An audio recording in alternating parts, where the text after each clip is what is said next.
Allahu Akbar. Allahu Akbar. Allahu Akbar. Allahu Akbar. Allahu Akbar. Allahu Akbar. All praise is due to Allah. In the name of Allah, the Beneficent, the Most Merciful, I bear witness that there is no God but Allah, and I bear witness that Muhammad is his servant and messenger. I greet you. What is wrong with you? What is wrong with you? I'm walking for others. Who are you? No, I'm just asking. I'm just a member of the public. I just want to listen to what he says. But what is wrong with you? What is wrong with you? Are you mentally ill? So you can walk. Yeah, but then don't walk with these guys. Just walk. Walk along. Walk along. What is wrong? What is wrong with you? I've never seen anything like it. I've been listening to them for 25 years. I've never seen anything like this. Do you want me to call the police? Shall I call the police? In the name of Allah, I'll call the police. the Beneficent, the Most Merciful, I bear witness that there is no God but Allah, and I bear witness that Muhammad is his messenger. I greet you in the greeting words of peace. We say it in the ancient tongue of Arabic, Assalamu alaikum. Wa alaikum salam. Those words, when translated from Arabic to English, simply mean peace be unto you.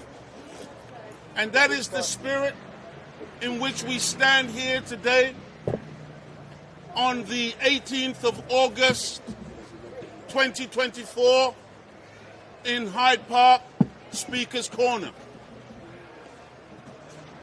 Somebody mentioned a minute ago, I think it's an individual in the Conservative Party who is now suggesting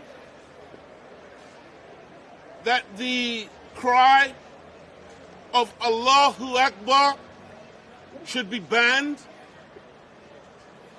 and that shows you the type of world in which we now live. It's a Christian country, yeah. Where there is an attempt to prevent a human being from saying that God is great. Say in English, man. In other words, we now live No one's gonna stop. in a satanic dominated world where the word of God or the name of God should not be mentioned.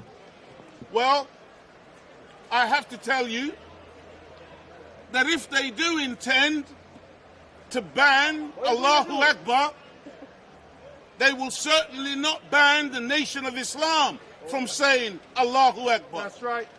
They would have to imprison all of us. They would have to kill all of us. The day that they could make us stop calling on the name of Allah. Now, we are members of the Nation of Islam. We've been coming to Hyde Park, Speaker's Corner, for well in excess of 20 plus years. In that time, we have seen every eventuality. We have had those who were foolish enough to believe that they could come here and intimidate us and prevent us from speaking a word of truth. We have had those agent provocateurs who have been sent in the past to try to foment or create violence His name with is Ali us. Dawa, yeah. Well, the one you're talking about. His And name we've is had Ali to deal with them Dawa. He was asking you according to what was necessary at the time.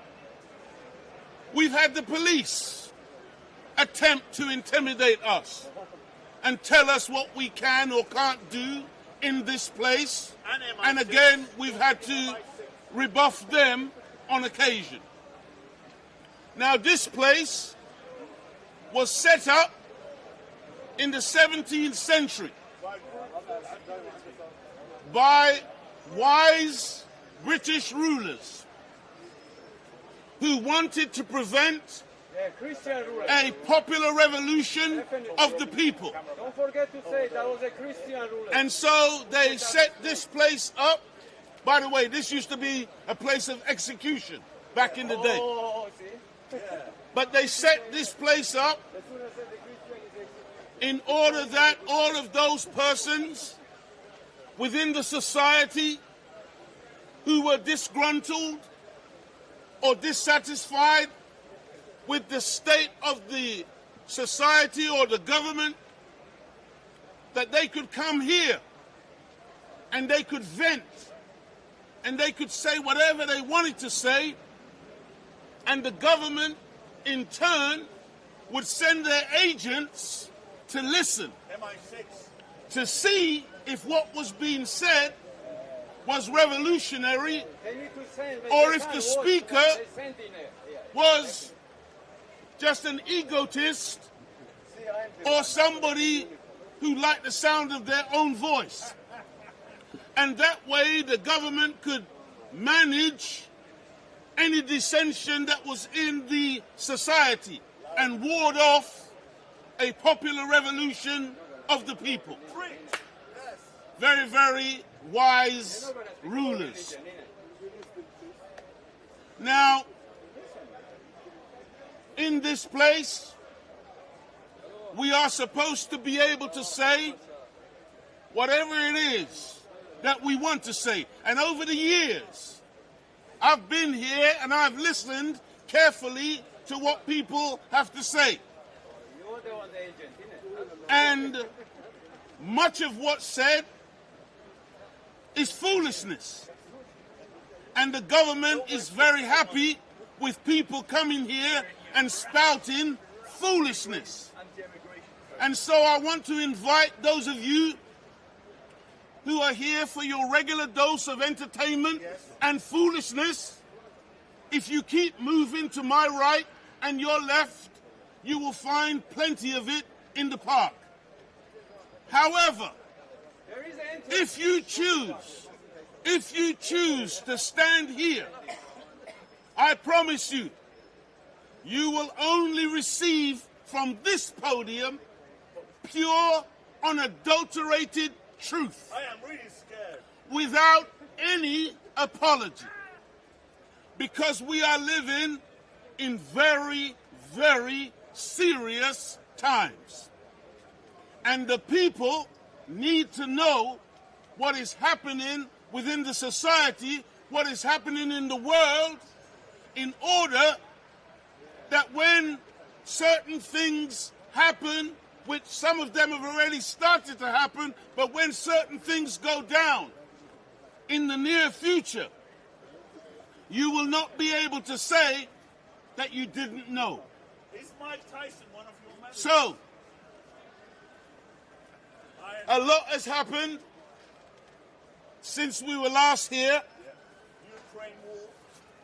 Africa is on the rise, and the corrupt puppet leaders working on behalf of Washington, London, and Paris are shaking in their boots. I'm talking about the corrupt African leaders who are in the pay of the so-called Western democracies. Now they take to the Chinese. Because one young lion has woken up in the nation that they call Burkina Faso. And among the masses of our long-suffering people on the African continent, they have seen and they have heard this young lion. And now the masses are also standing up and throwing off the colonial system that has kept African people and the African continent underdeveloped, impoverished, and downtrodden for centuries. What about the monkeypox? There has been an attempted assassination of a former president of the United States of America. Shot him in the ear. Because America now resembles the so-called banana republics that they have historically pointed their fingers at, Grenada. where they say that these banana republics, And Lucia. instead of democratically beating their political opponents at the ballot box, they kill them by gunning them down in the streets or at a political rally. Port-au-Prince. We have been also witnessing the live streaming of a genocide fully backed and supported by most, if not all, Western governments and their media. The Ayatollahs of Iran. And by the way, let me just say this, because we've been coming here and we've been teaching the people in Hyde Park and the people in the UK and the people in the world that we are taught in the teachings of the Most Honorable Elijah Muhammad as taught by the Honorable Minister Louis Farrakhan, What about Malcolm X? that the white man Who killed Malcolm? is the devil of our scriptures, not based on name calling, not based on some fantasy, not based on emotion, but based on actual facts, based on actual facts of history. And we said the last time we were here, and then we said it in particular to many of our Orthodox Islamic brethren, we said, wait a few days, because the white man is going to prove to you who he is. That October the 7th. And now we are beginning to see the mask of civility slipping from his ugly face. And he is showing his true colors. And so,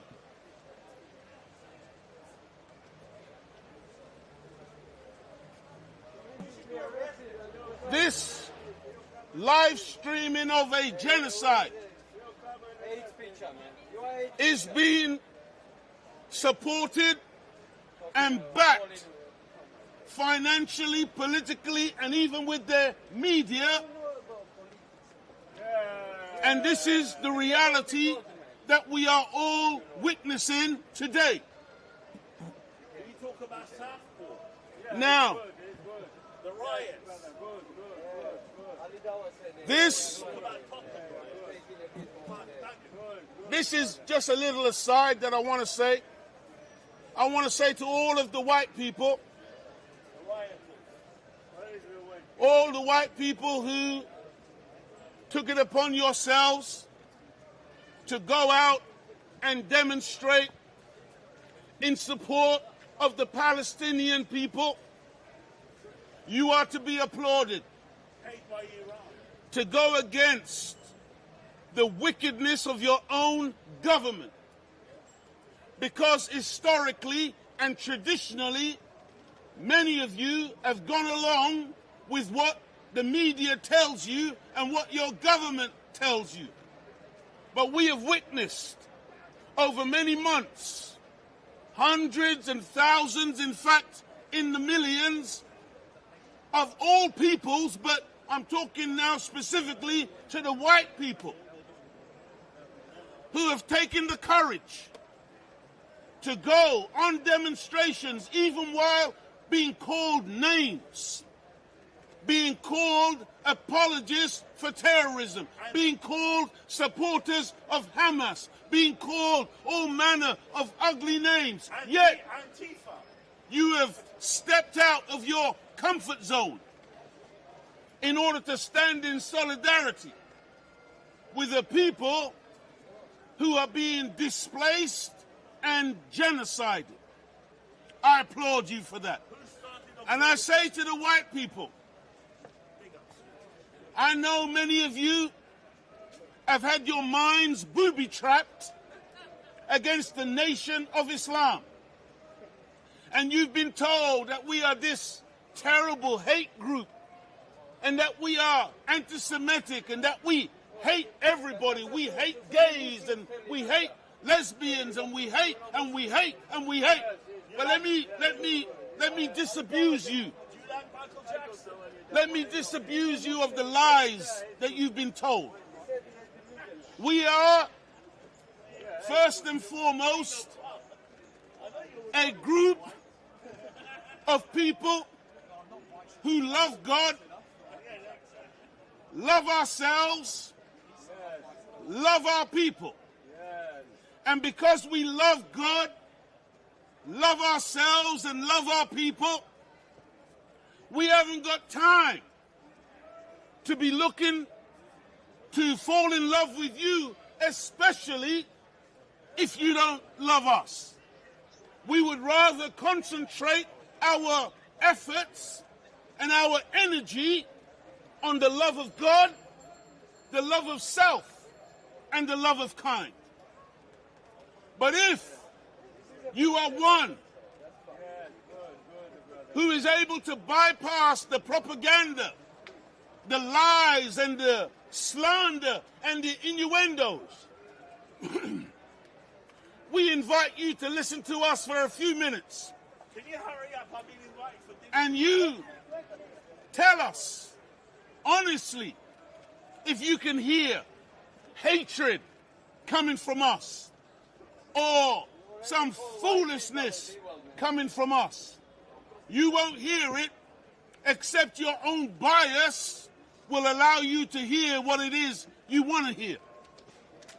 We are here to give you good news about Almighty God, Allah, and we are here also to give you warning, because dark days are ahead.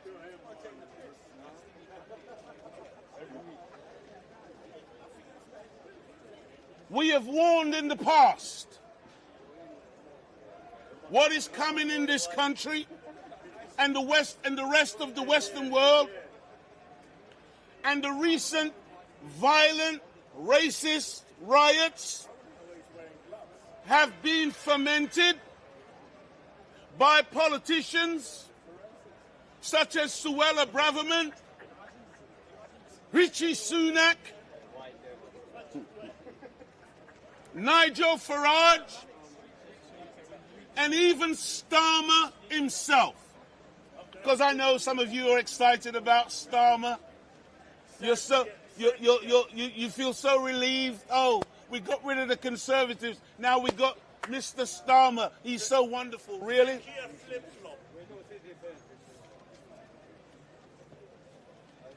All of these politicians, they've all been pointing their finger at so-called illegal immigrants.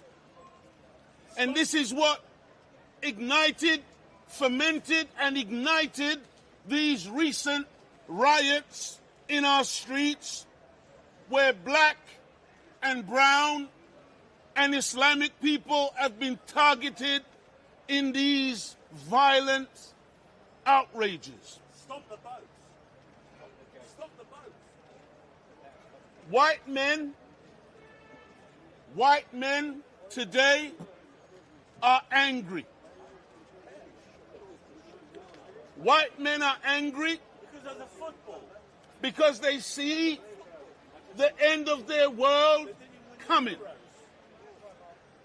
White men are angry because all of their lives they have been taught that they sit on top of the planet, Are you white? and that they You look very white. are superior to the black, the brown, the yellow, and the red. Get a job.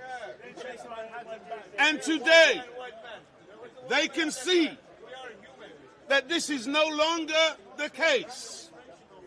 Because despite all that they have done around the world, despite all of their infiltration into other people's territories and lands.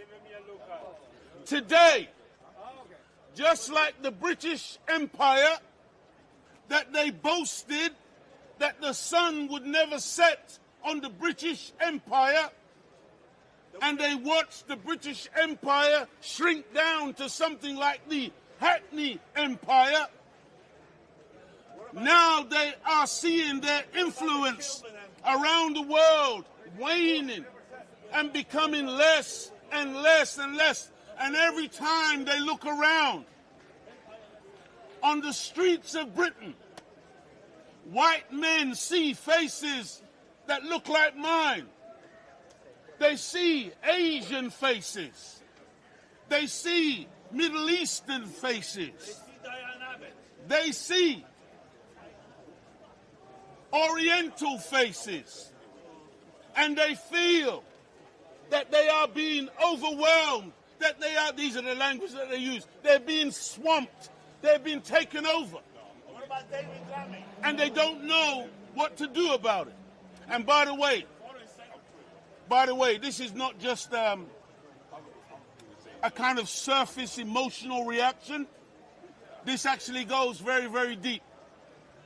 Because something that Caucasian people know intrinsically and within themselves,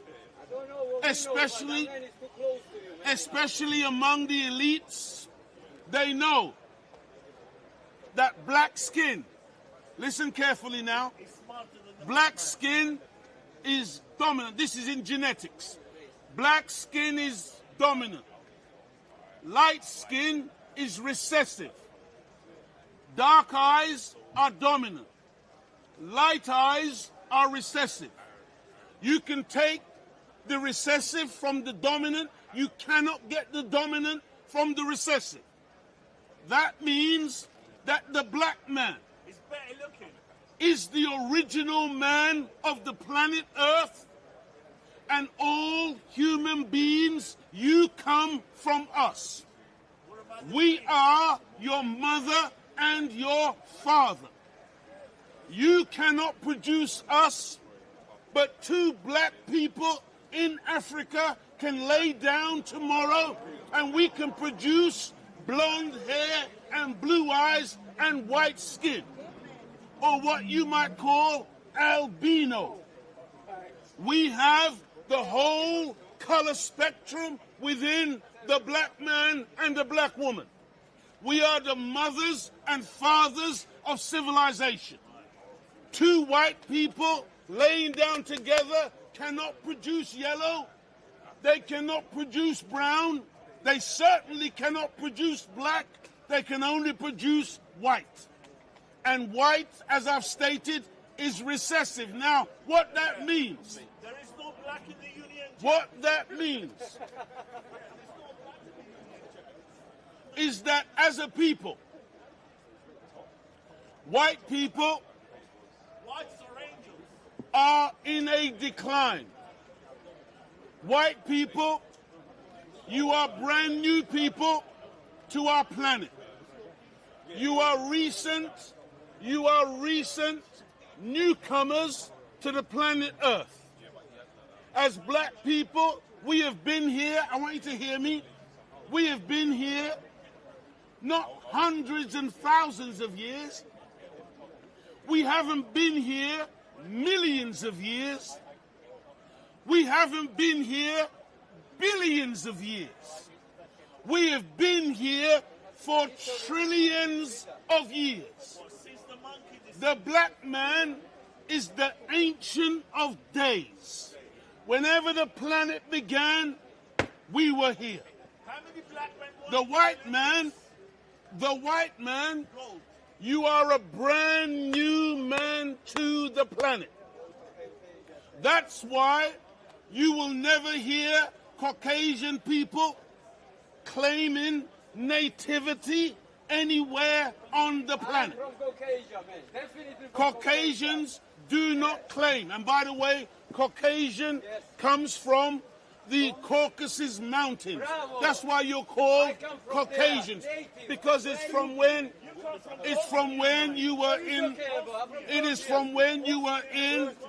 the hills and cave sides of Europe, when you were cavemen and cave women 6,000 years ago.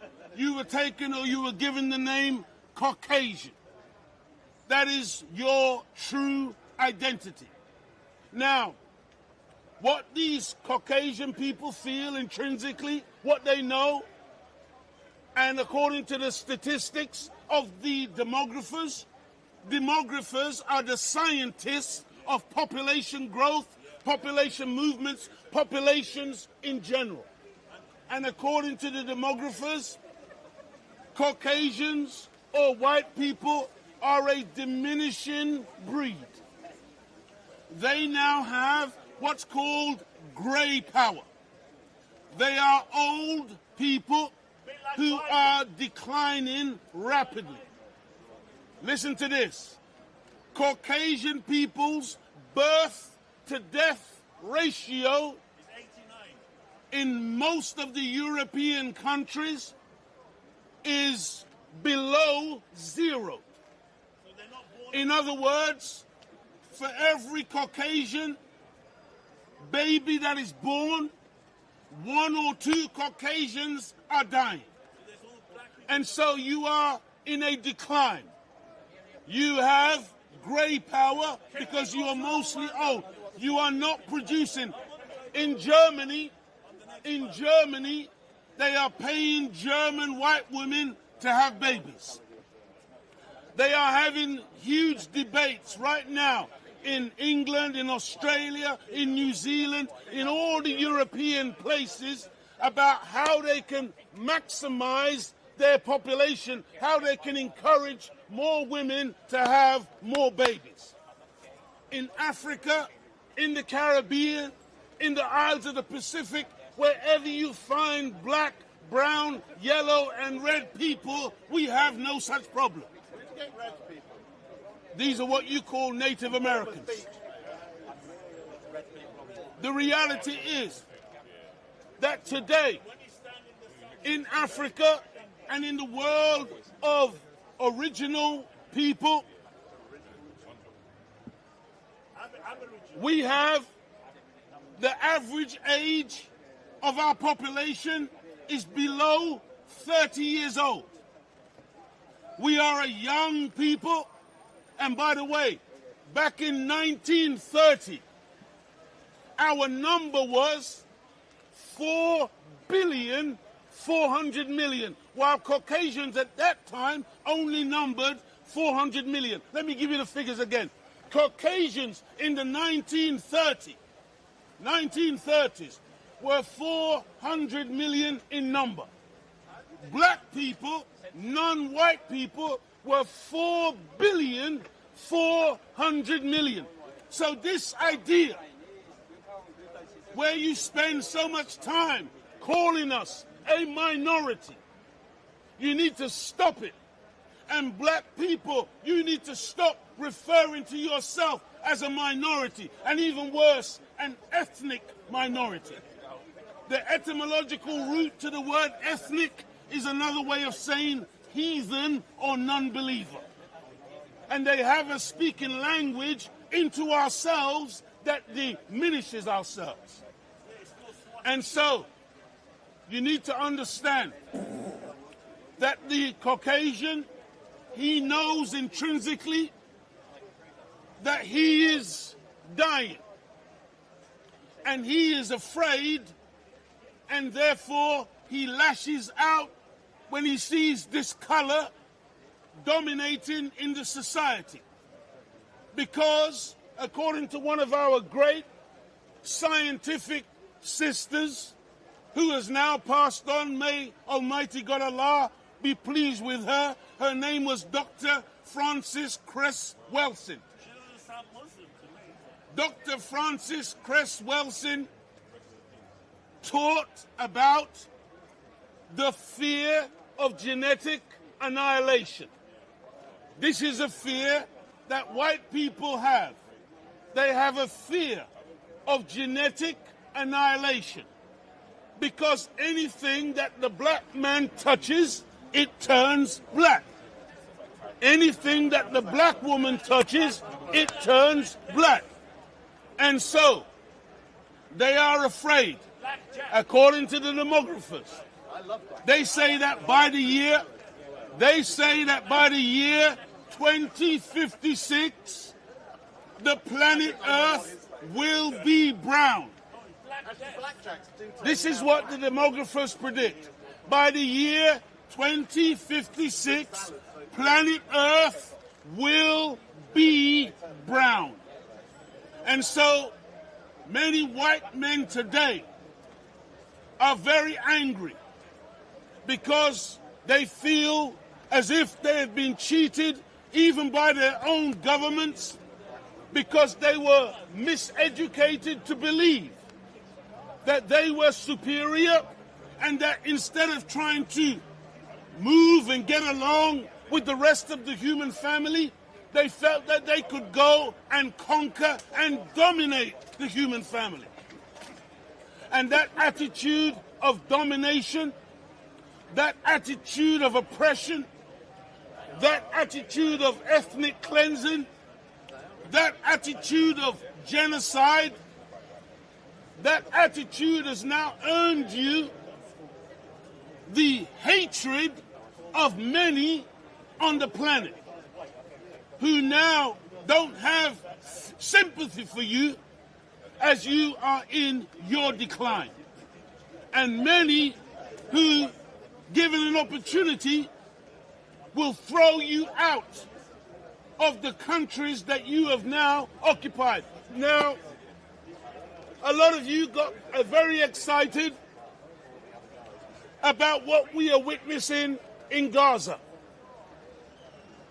And I see people on the TV every day pulling their hair out because they can't understand. What is this that we are looking at? How can Israel do what it's doing with such impunity? And people are confused because you don't understand what you're looking at. And the Most Honorable Elijah Muhammad never lied when he said that that white man is the devil. You see, because you can't understand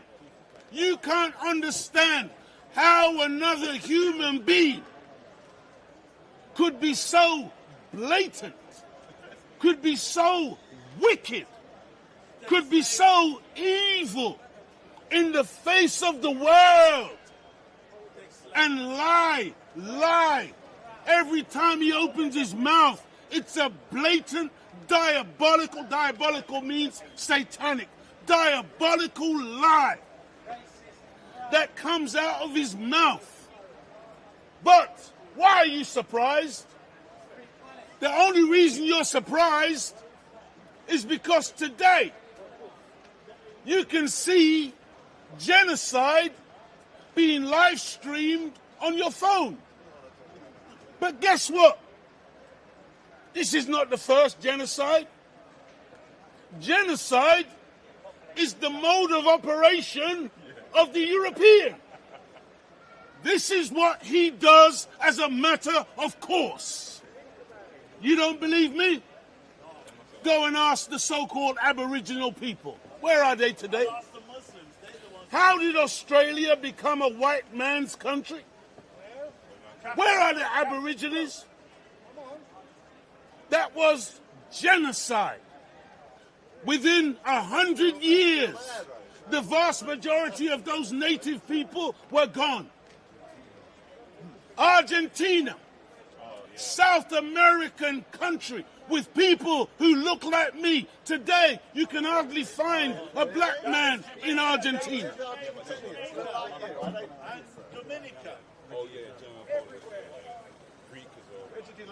North America.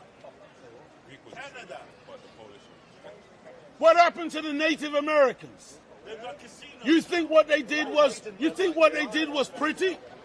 They didn't look like you either. What they did in North America, with the Trail of Tears, with the displacement of the native people and the total annihilation of tens of millions of human beings. And they said the same thing that the Israelis are saying today. It was a land for a people without a land. They claimed that when they went there were no native people. These are the wicked, evil people whose genocide is a matter of course. In 1948, or let's go even before that, because all of this began with the British. Man, I'm so excited. I'm really jumping around today. But I just want to calm myself down because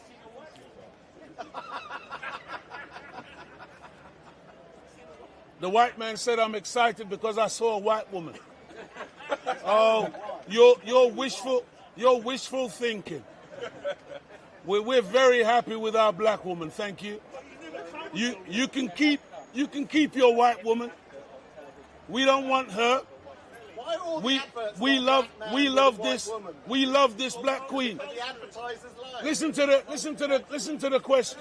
Why are all the adverts now featuring mixed race couples, mixed black and white? Well, first and foremost, it isn't black people who are the high execs in these media corporations. It's white people who are now pushing integration now that you realize that you're in trouble. Is that a bad thing, integration? Now you Is want integration bad? to mix yourselves up with us because it's about your own Why is survival. integration bad? But we are wiser than that today. And we are not We're about not going to integrate. to integrate ourselves out of ourselves. When we integrate, we disintegrate among ourselves. So first and foremost, our intention is to integrate among ourselves. Apartheid. Because You black like people have been divided and ruled. Do you like apartheid? Black people have been divided and ruled, and black people must unite in order for us to survive the genocidal onslaught from a people who are fearful that their time is up and they want to take down as many people with them as they can. You want to remain Thank you, brother. You like apartheid.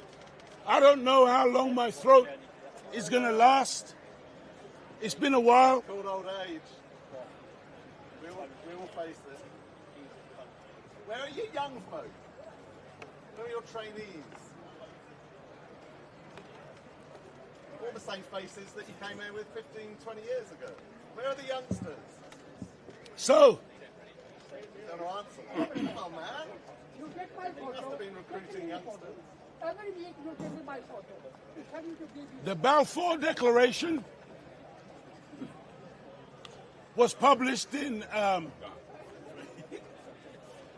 1917. And it reads,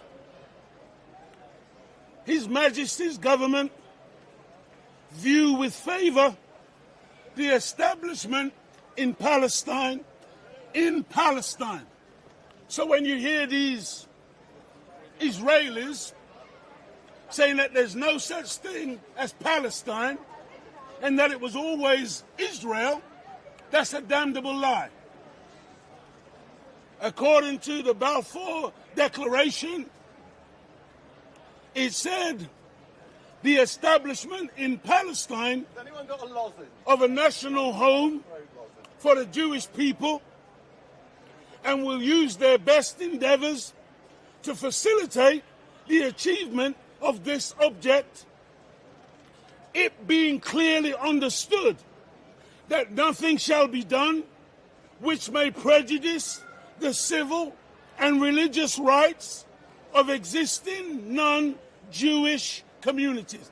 Just listen to the language that they use to describe the indigenous people.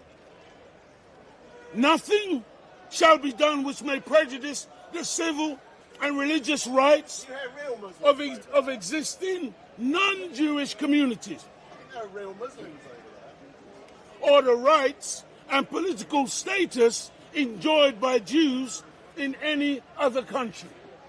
So they knew from the beginning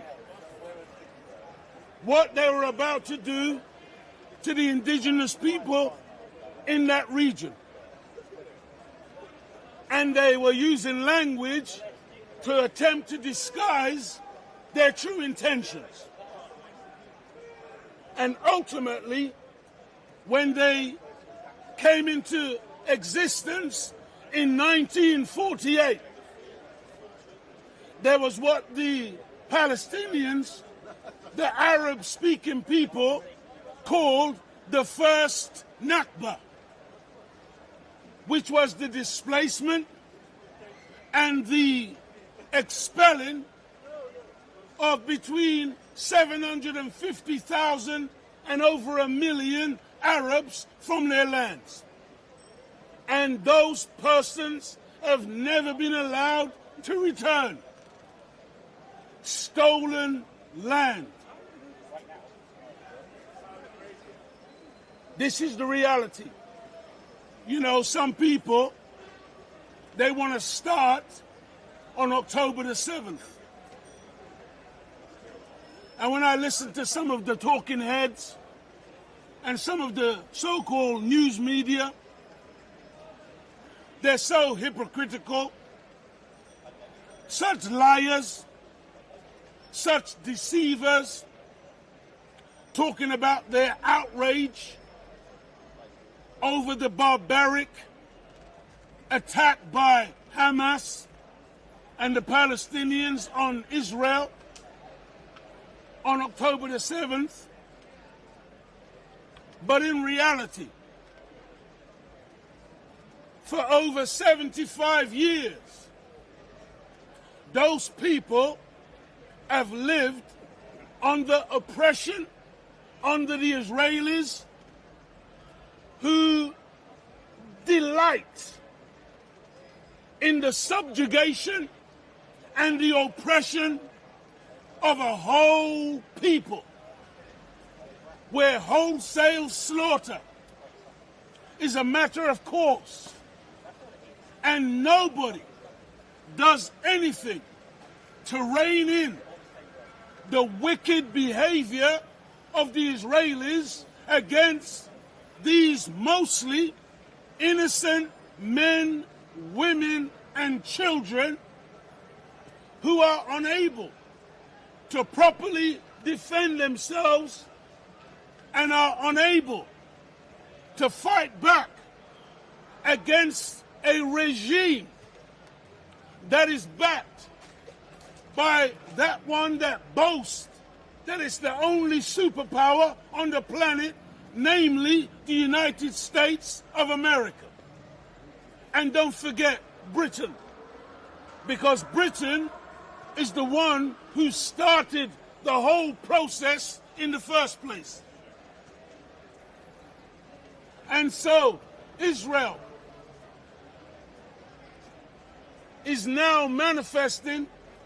If you listen to some of the Israeli spokespersons, when they speak on television, they will often sound, when they're asked about what they're doing to the Palestinians, apart from the lies about Palestinians using their own people as human shields and all of that stuff that they like to say, apart from that, sometimes, if you listen, the Israeli spokespersons, they sound incredulous that they're being asked such questions, and often they will reply, well, what about what you did against ISIS? What about what you did in Iraq? What about what you did in Libya? And they will hit back at their Caucasian questioners as if to say, you are hypocrites because we're only doing what you did. We're only following your example. And the reporters, they know it's true. They know that Israel is an outpost of America and Britain. They know that Israel was planted in the Middle East to keep the Middle East under Western domination and Western control. That is the purpose of Israel in that region. Israel is not a Jewish state. It is not a Jewish state. According to Mr. Balfour, when he wrote to Mr. Rothschild, he didn't say they were going to set up a Jewish state. He was writing to set up a Zionist entity. And Zionism and Judaism are two completely different things. And in many aspects of history, they were at odds.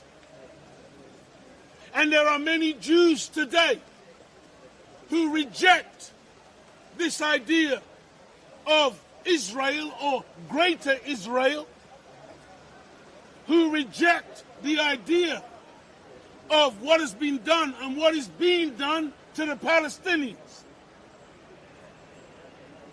But the mainstream media is not going to tell you that there are many in the Jewish faith who reject this idea that this is a Jewish homeland, when in reality it is like a military aircraft carrier in that place. It is a place that is militarized for continuous warfare. It is a place that is armed to the teeth by the Western powers, and that's why, even though they speak mealy-mouthed words and they make false declarations of condemnation or feeling sympathy for the Palestinians, at the same time, when they say, eventually they got to the point where they say, oh, there needs to be a ceasefire. We're working very hard to bring about a ceasefire. But in the meantime, here is 23 more billion worth of weapons. So you can continue to slaughter men, women, and children. I want you to imagine, I've lived in this country for well over 50 years. And I've seen, from time to time in this country, they accidentally, during a building project, they unearth a World War II bomb, unexploded. And when they find that unexploded ordnance, there is a huge panic and an emergency and an evacuation in order to protect that neighborhood, just in case that bomb should go off and injure a person or many persons, because they are demonstrating a care for their population and the fact that they don't want there to be any injuries whatsoever. They take no chances. That place will be cordoned off. The bomb disposal people will come in. Even if they have to put people up for days in a hotel, they will do whatever it takes to protect one life from being harmed. I want you to imagine for a second, especially those of you who have got children at home. I want you to imagine in excess of 16,000 children, many of them babies, being torn to pieces by 2,000-pound bombs supplied by the British and the Americans. And you think that at some point, when this is all done and over, that Israel can get back to business as usual and it's going to be normal runnings? I mean, honestly, you live in a strange universe. When I listen to the news and I hear over and over again Israelis and other talking heads from Britain and other parts of the world, and they're saying, well, whatever happens, at the end of this process, Hamas cannot be in any kind of power.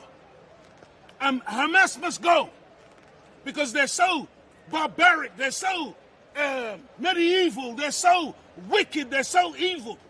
There's no way that they must ever be in any authority over Palestinians in that region. And I think to myself, wow, okay. So what are you saying about Netanyahu?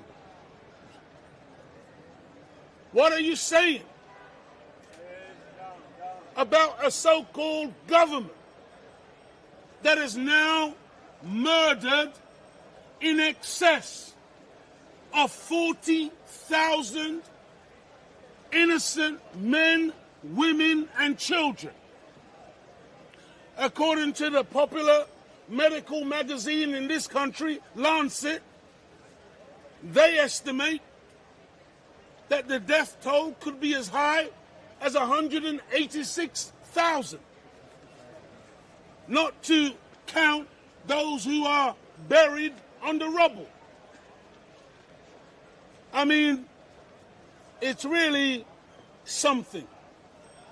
And as I listen to these talking heads, what comes to mind is that I'm not hearing anything new. It's just the standard stuff that Europeans do all around the world. Do you know what it's called? It's called regime change. When it was Yasser Arafat, you didn't like him. Arafat had to go.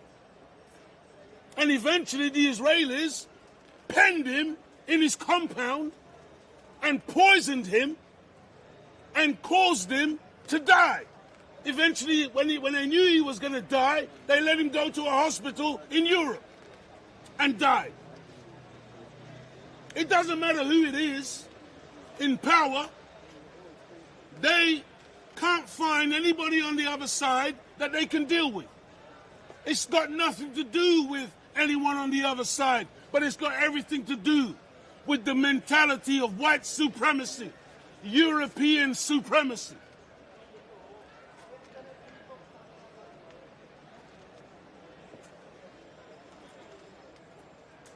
Now it's Hamas. They're the new bogeymen. And every time they find one.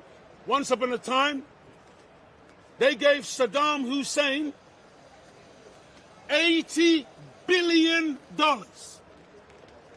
You didn't hear what I said? They gave Saddam Hussein $80 billion to attack Iran. Saddam was their friend then. They gave Saddam military intelligence from their satellites so they could look at the Iranians in their attempt to defeat the Iranian revolution, Islamic revolution. And then at a certain point in time, they fell out with Saddam. And Saddam became the new bogeyman. And then it was regime change for Iraq. And if you remember, at that time, what did they say? Our argument is not with the Iraqi people. Our argument is with Saddam. But who did they kill? Over 1 million Iraqis. See, these are liars. These are deceivers. These are wicked demons. Then the next bogeyman was Muammar Gaddafi of Libya. I want you to imagine some foreign nation sending missiles into the UK and killing the Prime Minister's son or daughter. How do you think this country would react? But they could do that to Libya, to Gaddafi. They murdered Saddam's 2 sons, murdered his family, murdered him in the sham trial that they held. Then they went to Assad in Syria. They haven't managed to get Assad yet, but they're still trying. They occupy parts of Syria, stealing the oil right now as we speak.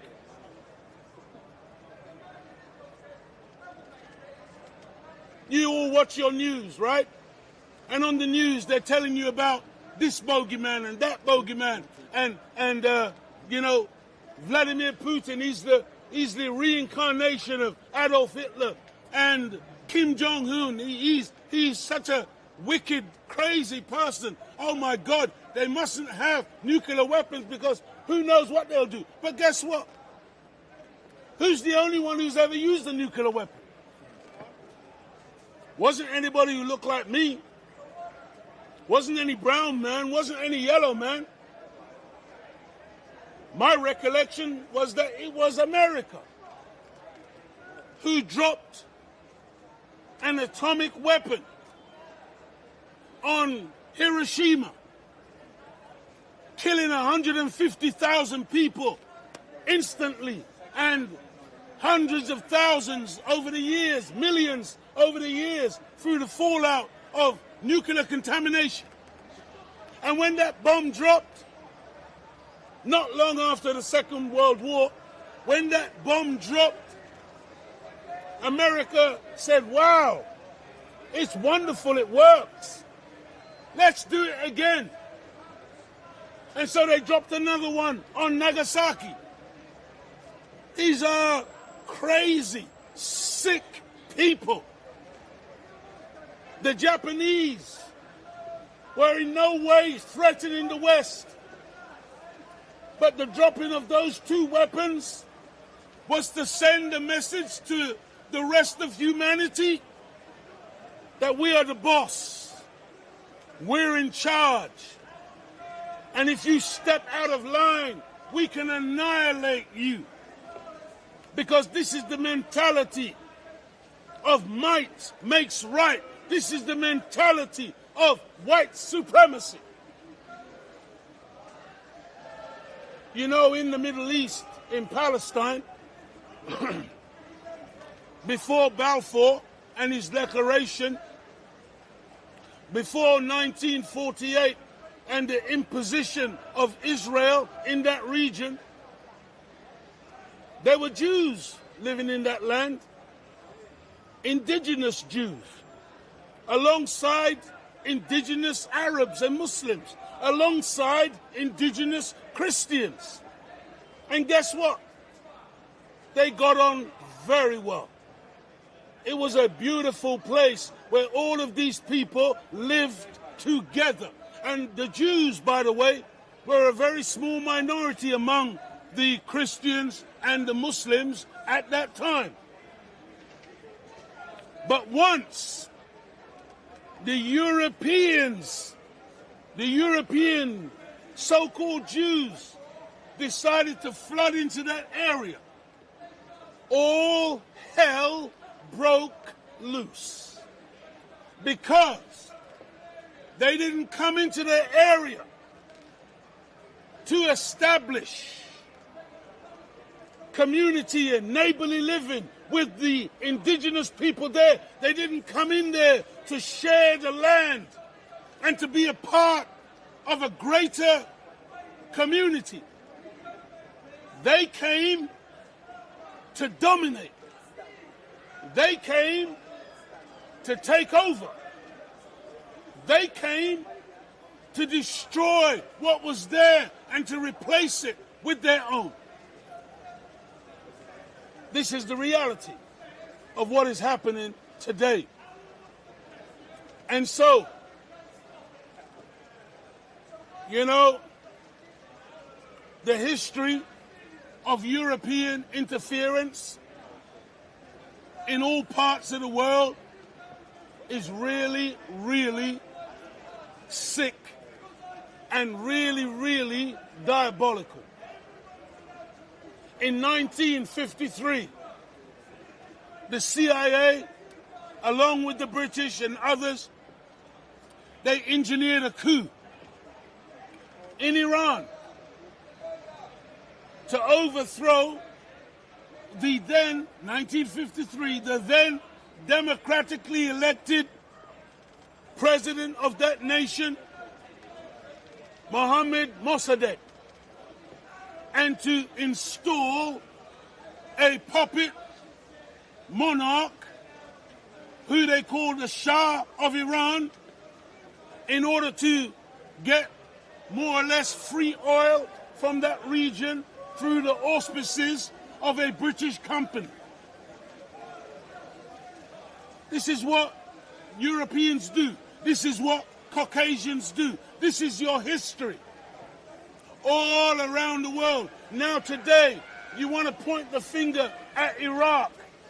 Sorry, I beg your pardon. You want to point the finger at Iran as the troublemaker in the region. Iran as the one who is threatening everybody. But the last time I looked, Iran is in its own region.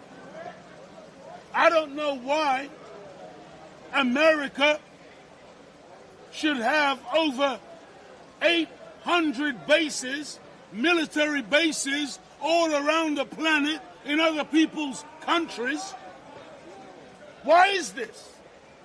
Who are you that you believe that you have a right to go around the world and police the world and dominate the people of the world? How long do you think, to use modern language, how sustainable is that? Well, I can tell you it's completely unsustainable and it's rapidly coming to an end. You are witnessing, the Honorable Minister Louis Farrakhan teaches us that we are witnessing the unraveling of a once great nation, namely America and Britain. America and Britain are joined at the hip, they're joined at the head, and they're joined at the heart. They are one and the same. There is no separation between them. And according to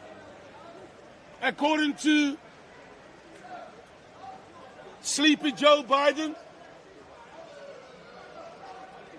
according to Joe, Israel and America, there is no light between them. They're one and the same. And he's not lying. It is true.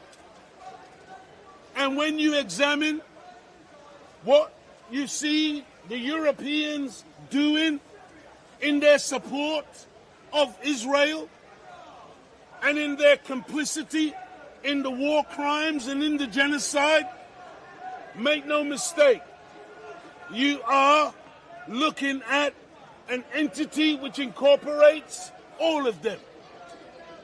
Israel could not do what it's doing right now without the absolute complicity of America. It really makes me sad sometimes when I look at some of my Arab, Muslim brothers and sisters, because one of the greatest mistakes that you make is that you think, listen to me carefully now, Arabs, even some of you Pakistanis who are Muslims, your mistake is that you have fallen for the doctrine, the false doctrine of white supremacy. And many of you, you dream of being white. You wish you were white. You really wish that you could integrate yourself into the West and become accepted and a part of the whole thing. And whenever you are able to convert a white man into Islam, you're so excited. You're so happy because this is my white brother. But this is a mistake on your part. And the Palestinians are learning a very painful lesson. Because when you look at a Palestinian, many Palestinians, if you stood a Palestinian up next to a white British man, many of them, you wouldn't be able to tell the difference, who's who. But the Caucasian, the white man, he is so intrinsically racist. He is so hateful. He is so hateful of anything that doesn't resemble him. That's why Italians become Dagos. They'll have a name for you because you got a little olive in your skin. You're a Dago. You're a greaseball. They will find a way. This is the racism of the Caucasian. And you Arabs, you make a terrible mistake when you think that they're going to embrace you and accept you. They never will. And that's why they can kill you like you were flies. That's why they can kill you like you were vermin. That's why they can kill you like this, and you can't understand why. You're asking the same question that the black man asked during our enslavement.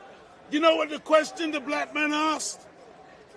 During our enslavement, the black man asked the question, am I not a man too? And the white man said, no, you are not. The white Irishman. You are here. You are here for us to use and abuse. And when you have lived out your usefulness, those of you. And so I'm warning the Arabs. I'm warning the Pakistanis. Those of you who have bought into white supremacy and you wish that you were white. You think that you're going to be in this wicked system. Hatred. I'm telling you, Hatred. it's not going to happen. It's hatred. It's a figment of your You imagination. better fall in love with your brown self. You better fall in love with your Arab self. You better fall in love and embrace how God made you. Are you bringing people together? Because no. God didn't make a mistake. Are you bringing people together? When He made you? No. Who He made Why? you? Stop trying to be other than yourself. Exactly. Because your enemy will play you right into that. You are not my enemy. And lull you into what a false place is my enemy. where you become vulnerable. The brown man is not my enemy. To his attacks. What you are saying is the enemy. The brown man is not my enemy. It's your rhetoric, your theology that's the problem. So we're rounding up soon, and then you can ask your questions if you have one. But suffice to say,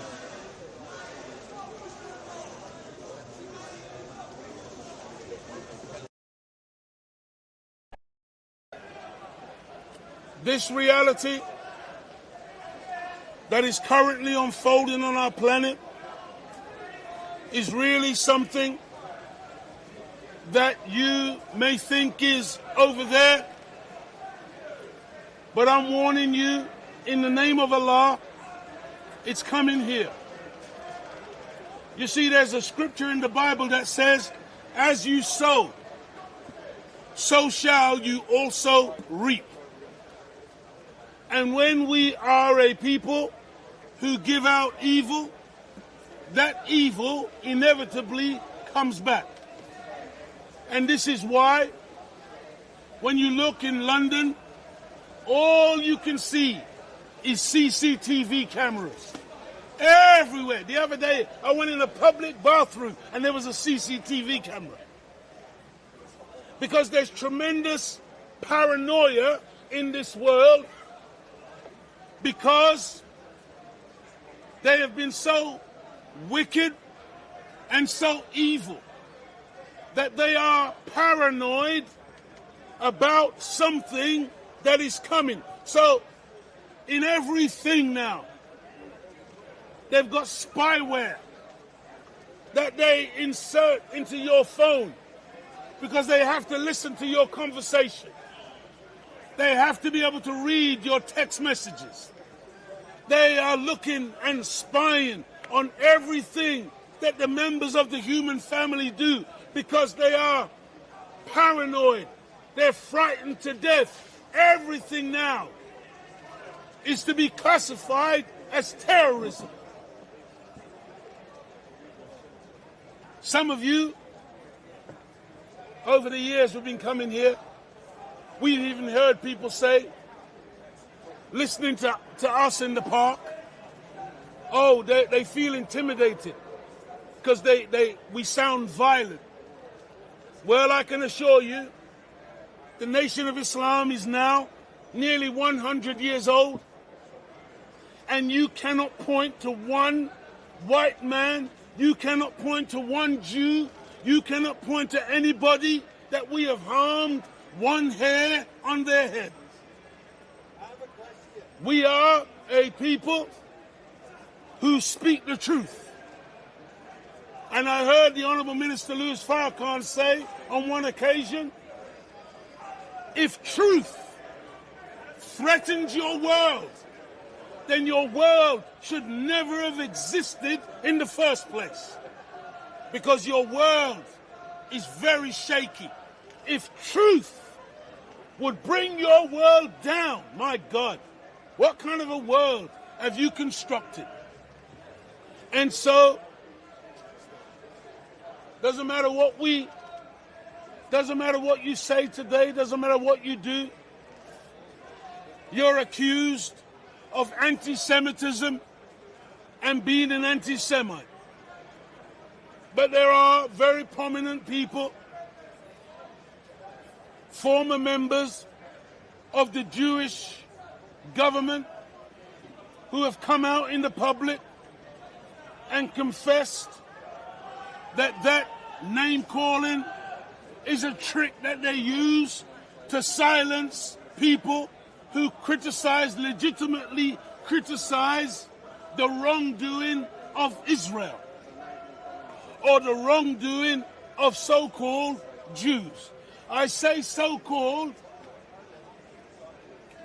because there are people who are practicing the faith of Judaism genuinely. And such persons, as a Muslim, such persons are my brothers and sisters.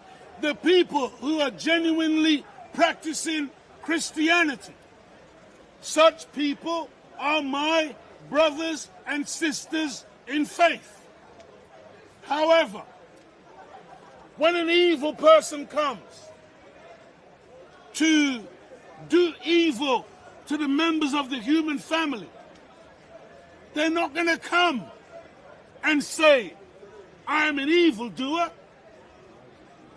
The wicked always come disguised as an angel of light. And so they come in the name of Judaism. They come in the name of Islam. They come in the name of Christianity. That's what the evildoer does. And so in the scriptures, Almighty God declares that they say they are Jews, but they are not Jews. They are of the synagogue of Satan. Hear me well. Hear me well.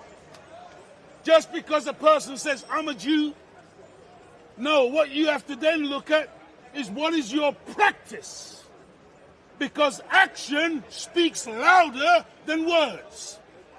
And so, look at the actions and see if there's any congruency between what they do and what they say. And you will see that their action and their words are diametrically opposed. This is the reality of what we're dealing with today. We're dealing with an evil, deceptive, wicked cabal of murderers, liars, thieves. How did Islam spread in Africa? So, in closing, I feel a little bit disjointed today. See, my voice was going, it's back now. The voice was disappearing, it's come back now. All praise is due to Allah. I feel a little disjointed because it's been a while and it's a tremendous strain to speak at this volume for this length of time. But we're going to close and then we will attempt to facilitate your questions if you have any. And we will try to answer to the best of our ability. But just in closing,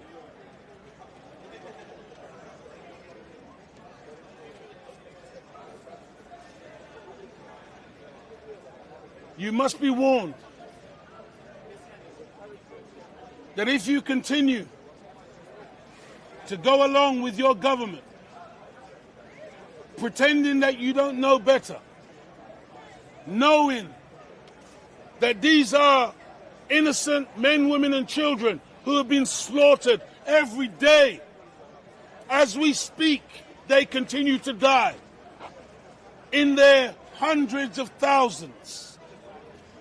And we sit down and watch the evening news as if it's entertainment.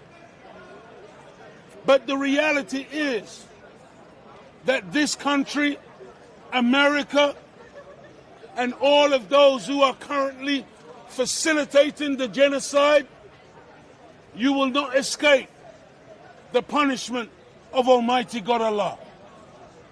Allah is not a spook in the sky. Allah is not a ghost. Allah, God, is real. He's a real, live God. God has never been a spook, never been a ghost. And this God has declared that he will judge this nation and all of the evildoers, and he will sit down every tyrant. And I'm warning you,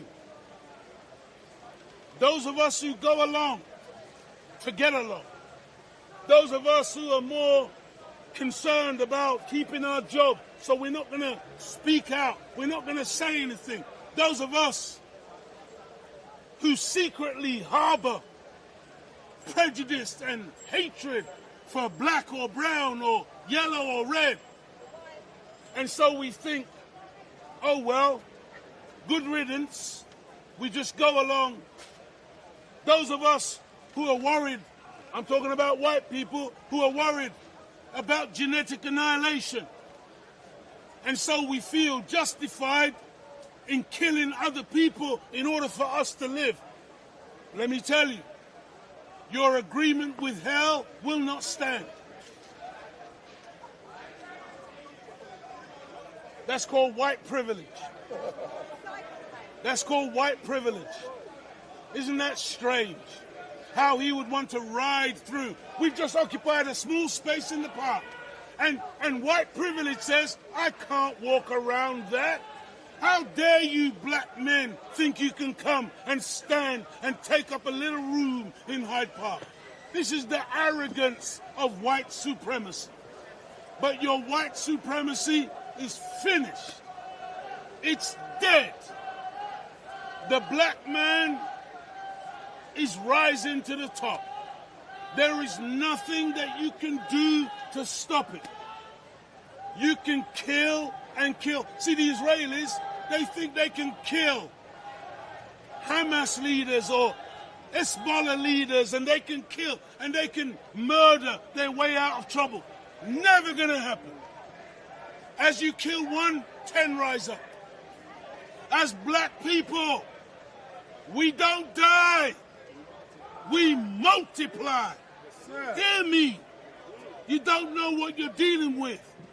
The black man is indestructible. Do you know what your governments have been doing for hundreds of years, trying to get rid of us? And every time they look around, there's more of us. And they're scratching their heads. What can we do? There's nothing you can do. You can bring monkeypox. You can bring another pandemic. You can bring whatever you want. You can declare martial law. You can do whatever you want to do. All of it will be to naught. Because Almighty God Allah has decreed that the wicked tyrants, it's time for you to RIP, rest in peace. And it's time for the indigenous, the original man and woman to rise once again. By the way, if you want justice on the planet, get black people into power as quick as you can. Because that's the only time you're going to see a planet that's actually peaceful. That's why today you can't point to one gun with a black man's name on it. We don't make Smith & Wesson. We don't make Uzi. We don't make submachine guns. We don't make shotguns. We don't make bombs. We don't make none of these weapons of mass destruction. These are all made by the Caucasian, followed by the Chinese, and followed by others. The nature of the black man is peace. Even though you want to try and make us out to be the bad guys, you will never make that charge stick. We're talking to you. That's all we're doing. We're giving you good news and a warning. The good news is, stick around, be good, be righteous, clean up your act, stop evil. In fact, I say to the white people, go down to your local mosque and become a Muslim. What is a Muslim? A Muslim is one who submits his or her will entirely to do the will of God. That's it. That's what a Muslim means. A Muslim is a believer in God and submits. Jesus said, not my will, but thy will be done. That's a Muslim. Not his will, but God's will be done. That's all it means. And so I encourage you to be good. I encourage you to be good, especially to your women and children. The female is the most abused person on the planet. But the female is extremely special to Almighty God Allah. Many of us as men, we haven't got a clue when it comes to dealing with women. Because without the woman, there would be no men. Every great man that you want to talk about had to come via the womb of a female. She is very, very special, and she needs to be honored and respected. Not preyed upon, maybe prayed for, but not preyed upon like we're wild creatures hunting her in the streets. And so, I say in closing, let us be good. Stop robbing and stealing. Stop lying. Stop bearing false witness. Stop being covetous of your neighbor's goods, your neighbor's wife. Stop all of this wickedness that we do.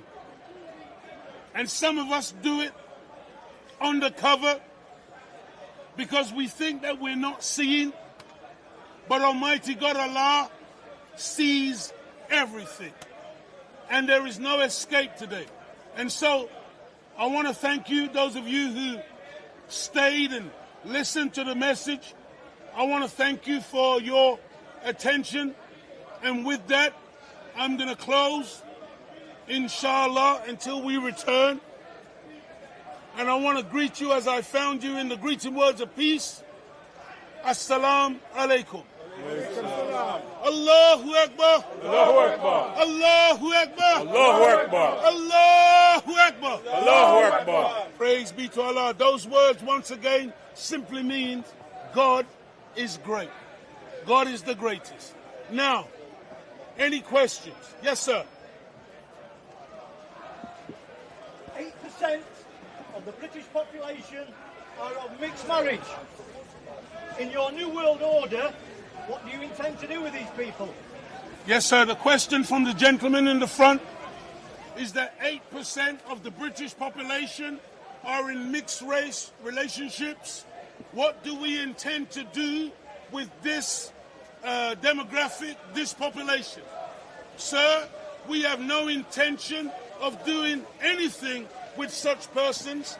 Such persons are human beings like the black, like the white, like the yellow, like the brown, and they have a right, like anybody else, to exist within the society. What we are saying is, let me explain. The vast majority of white people are married or, with other white people. Yes? The vast majority of Chinese people are with other Chinese people. There's nothing wrong with it. There's the philosophy that says birds of a feather flock together. That's just nature.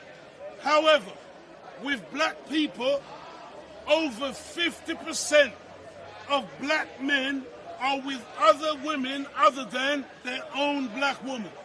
The reason for that, it's not because of a natural phenomena. It is because during 400 years of slavery, we were conditioned to believe that as black people, we are inferior, and that as white people, you are superior. Why are you shaking your head? I'm telling you actual facts. This is, you see, you ask a question, I'm trying to give you reasoned answer so you can understand the dynamic. I'm not quoting you fake statistics. The fact is that when you see everybody else on the planet with their own, of course, every now and then you're going to see a Chinese man with a white woman, or you're going to see an Asian man with a black woman, and so on and so forth. Nothing wrong with it. But when you see wholesale, that is because we have been convinced that the only way for us to make progress is to integrate ourselves out of ourselves while disintegrating among ourselves. This is let me finish. This is a false premise, and it's dangerous because it means that many of my people are suffering from self-hatred and a delusion that somebody else is better, and the way to make progress is to join on to somebody else rather than embracing the man and the woman in the mirror. So that's all. We're not saying, if I'm walking down the road later on and I see a white man with a black woman, It's none of my business. Mixed race children. Hold on. Mixed race children. Look, I love children. Are they black? Are they white? I said earlier on that once black and white get together, the offspring is classified as black. If you don't believe me, ask the geneticist and ask the racist. The racist will call that child black, and we embrace that child. We don't care. If I see a black and white couple, none of my business. That's between them and their God. That's between them and their relationship. What we're saying is we're trying to educate our people to fall in love with self. Love yourself. Love yourself.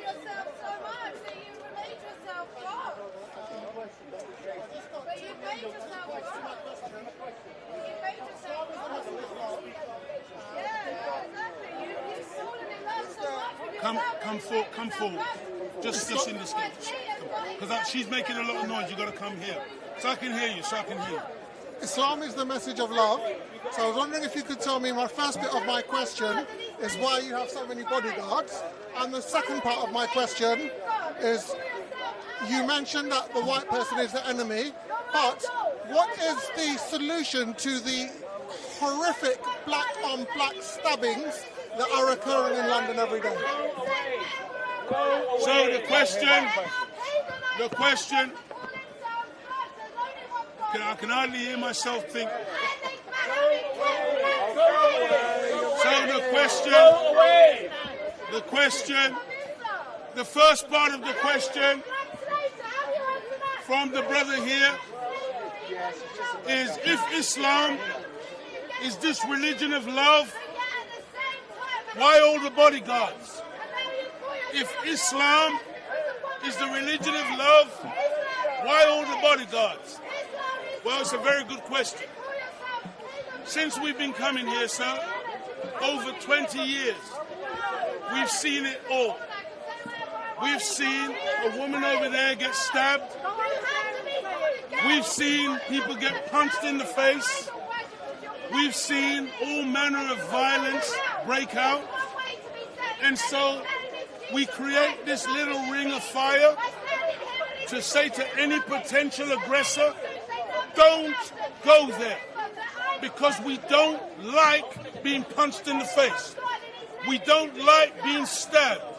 And if anybody attempts to do something like that, we will defend ourselves. So that's the message.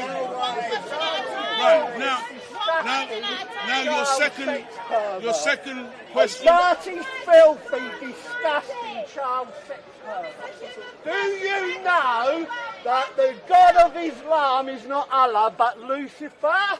Do you know that the Quran did not come from heaven? It came from Lucifer in hell. Muhammad was a filthy, disgusting child sex pervert. The God of Islam is Lucifer, and if you don't repent, you're going to burn in hell. They made me forget.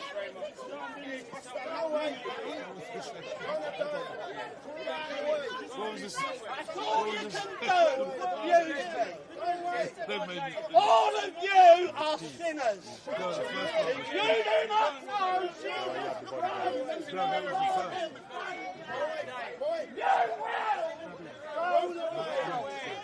He loves you.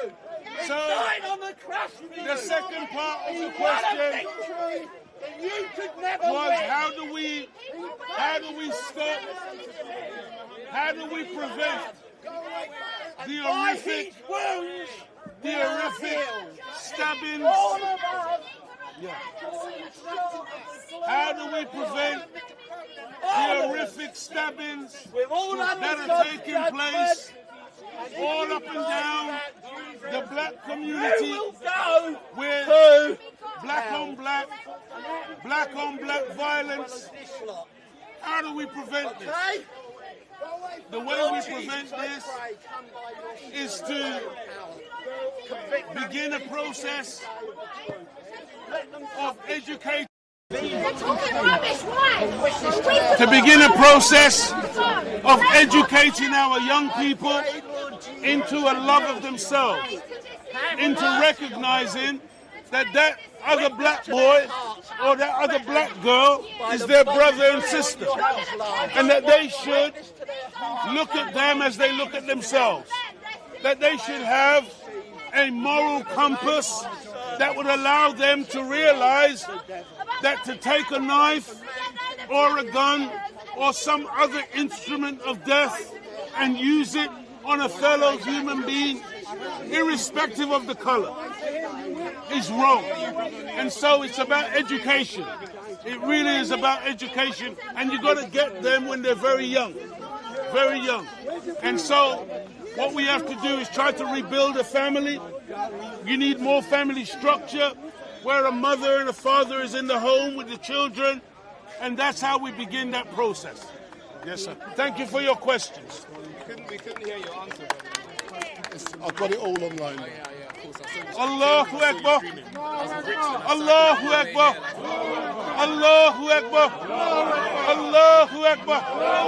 Allahu Akbar. Allahu Akbar. Allahu Akbar. Allahu Akbar. Allahu Akbar. Allahu Akbar. Takbir. Takbir. Takbir. Takbir. Takbir. Takbir. Takbir. Takbir.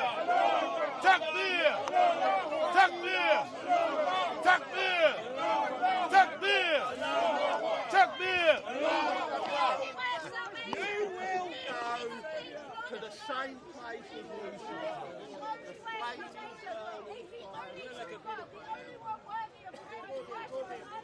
How are you, beloved? Wonderful to see you. Praise be to Allah. Anybody got a question? Anyone with a question? Anybody with a question? If you have no questions, then we can close out for the day.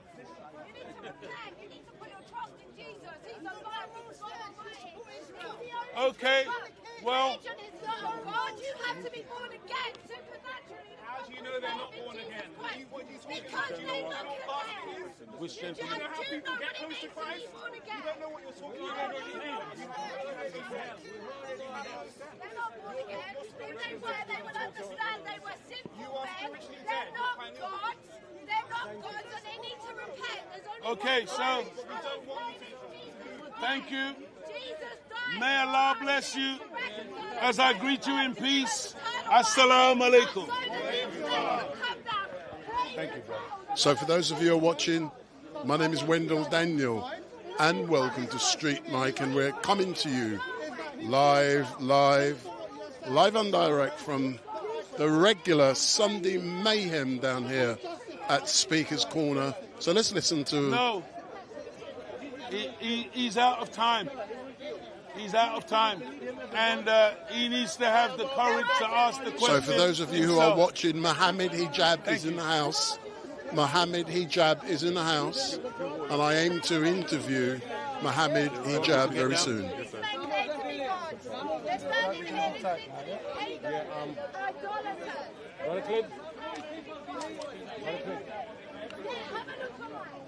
is mine.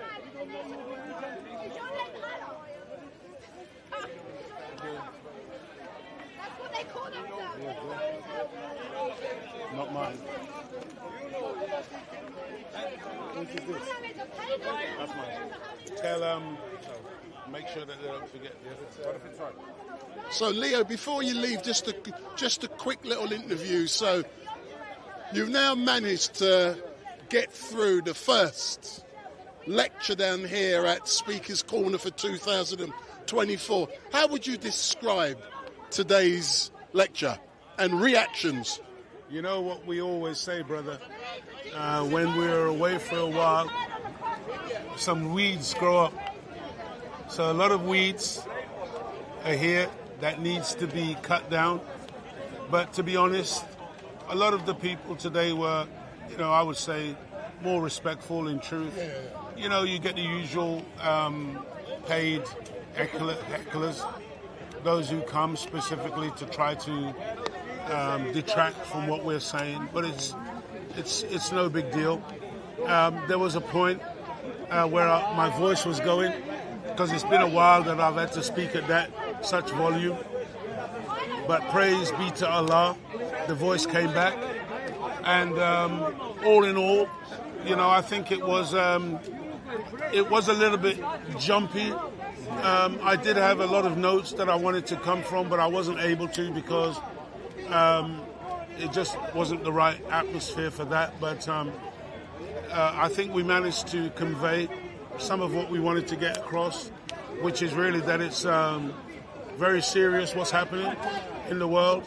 This genocide is very real, and we have to be careful that we are not found complicit in it, and a lot of people are, you know, and it needs to stop, but unfortunately the chances are it's going to escalate, and we are already in the Third World War, and we are looking at some pretty dark days ahead.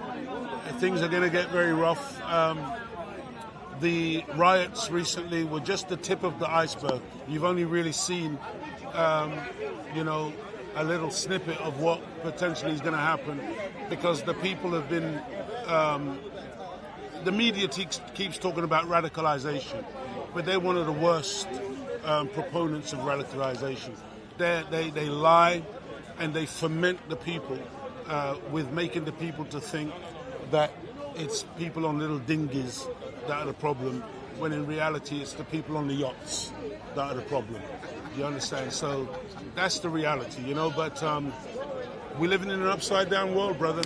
And as a Muslim, I'm a praying man, and I encourage people to pray. God is real. He does hear and he does answer prayer. So I would encourage people to pray. I would encourage people to fast, discipline themselves. I would encourage people to be a community, you know, stick together, don't be a loner, because loners won't survive in what's coming.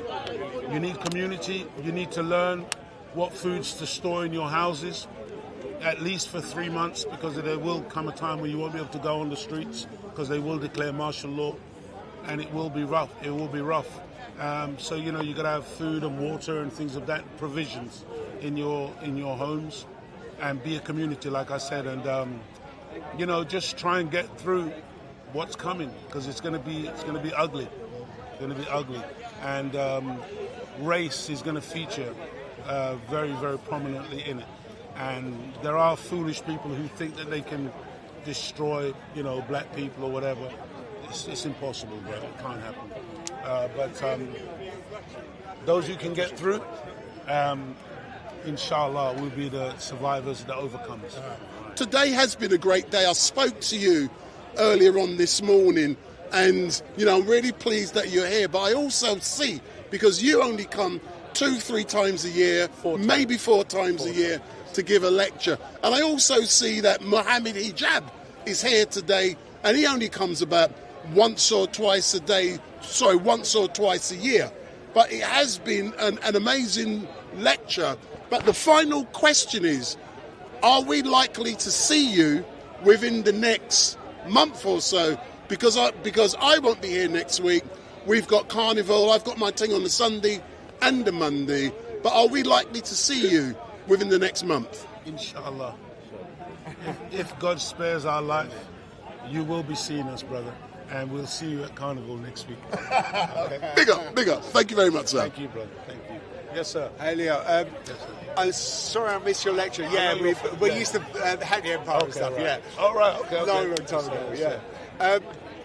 I just wondered what your position. I'm sorry I missed the earlier lecture, but yes. What's your position on the vaccination program, which is? And that's a word which gets me YouTube bans, so I'm off. So I'm no. So I'm off. Thanks a lot.